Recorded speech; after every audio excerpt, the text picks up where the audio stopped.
संख्या कम, मूर्खों की संख्या ज्यादा होगी तो मूर्ख लोग ज्ञानी पर शासन करने लगेंगे।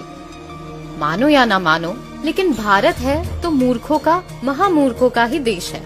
आपको ये बात भले ही अटपटी लगे, लेकिन अकाट्य तथ्य तो यही साबित करते हैं कि भारत बकायदा एक मूर्ख प्रधान देश है। भारत यदि मूर्खों का देश ना होता तो 130 करोड़ लोग वाले इस देश में कैसे एक आदमी लाखों का सूट बूट पहनकर कहता है कि मैं गरीब हूँ और जनता उसे गरीब मान भी लेती है। मोदी की एक ही जाति है, गरीब। भारत यदि मूर्खों का देश ना होता तो सीबीआई, ईडी, आईटी, एनआईए जैसे एजेंसियां जिस एक आदमी की कठपुतली है, वो आदमी कहता है मुझे सताया जा रहा है और लोग मान भी लेते हैं।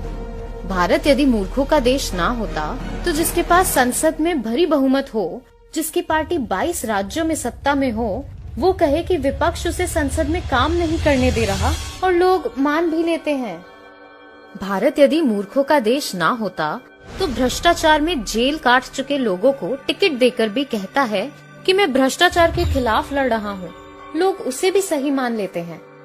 भारत यदि मूर्खों का देश ना होता तो जिसके शासन में सबसे ज्यादा भारतीय सैनिक शहीद हुए, वो कहता है कि दुश्मन उससे कांप रहा है। ये हमारा सिद्धांत है, हम घर में घुस के मारेंगे। भारत यदि मूर्खों का देश ना होता तो जिसके राज्य में सबसे ज्यादा किसानों ने आत्महत्या की हो, फिर भी वो कहता फिरे कि उसने किसानों को खुशहाल बनाया है और लोग मान भी लेते हैं।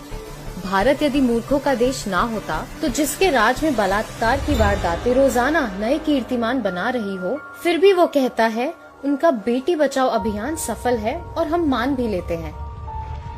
बेटी बचाओ, बेटी पढ़ाओ। काला बाजारी को खत्म करने का दावा करके नोटबंदी करने वाला छोटी बड़ी लाखों भारतीय कंपनियां बंद कराकर 2.5 करोड़ भारतीयों को बेरोजगार करके कहता है नोटबंदी सफल रही और लोग मान भी लेते हैं। ये नोटबंदी लगी, ये सबको बाहर आना पड़ा और वही रुकिए हैं जो आज इतना सारा काम हो रहा है। देश का प्रधानमंत्री कोरोना वायरस जैसी आपदा में सरकार की तरफ से की गई व्यवस्था के बारे में जानकारी देने की बजाय लोगों से ताली और थाली बजाने की अपील करता है और लोग अपनी छतें, बालकनी और गलियों में जुलूस लेकर निकल जाते हैं।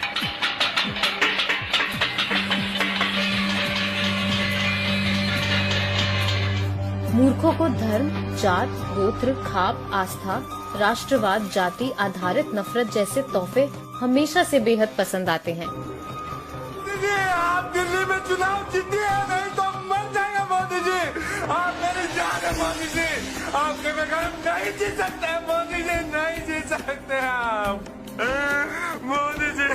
शिक्षा, रोजगार, स्वास्थ्य सेवा जैसी बुनियादी जरूरत मूर्खों को नहीं दिखाई देती। वाह मोदी जी, वाह वाह।